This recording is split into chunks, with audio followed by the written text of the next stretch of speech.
right, so first we are going to start with our ground beef. I am using moose.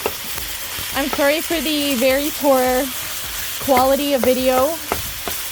I have no power to my house, so I have to use like flashlights, and yeah, it's been a struggle. So hit that subscribe button because that would really help support me in these tough times.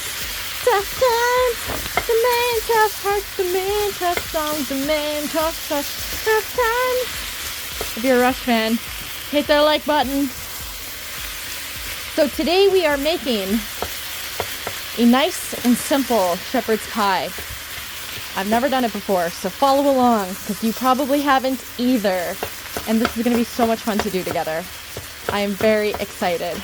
Let's start by seasoning our beef with a lot of seasoning. Yum! Okay, right now I don't have a lot of seasonings because tough times, the man, tough heart, the man, tough song, the man, tough time, talk, whatever. We're gonna use some lemon juice. That was a lot. Whoa, I wasn't paying attention. You can do freshly squeezed lemon, or you can do the good old Compliments lemon juice. Okay, so we're gonna start with that, and then, of course, my favorite seasoning of all time. Can you guys guess it?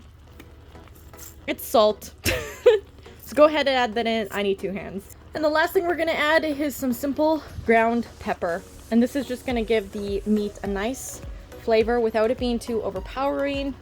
You guys can use whatever spice you want, but if you want to follow my cooking show, my cooking recipe, this is what we're doing. Ooh, that smells so good! Woo! You guys might think I'm crazy, but I am gonna add 1 ketchup packet. I think it's gonna give the meat a nice sort of tomatoey flavor. Okay guys, the meat is complete. Ha! Rhymed! And now we're going to put that into our next step. Woo! Now that we got our ground beef going on the side, we're gonna start cutting our vegetables. Now, some of this is prepared, such as our frozen peas, so we don't gotta do anything with these. Maybe, since they are frozen though, I would take them out, put them in a little bowl, and then when we're ready to add them, then they're not frozen. I think that would be best. So we got our peas. We are going to chop up an onion and some garlic. And we're gonna cut up and dice up in very small little bites some carrots. So let's get cutting.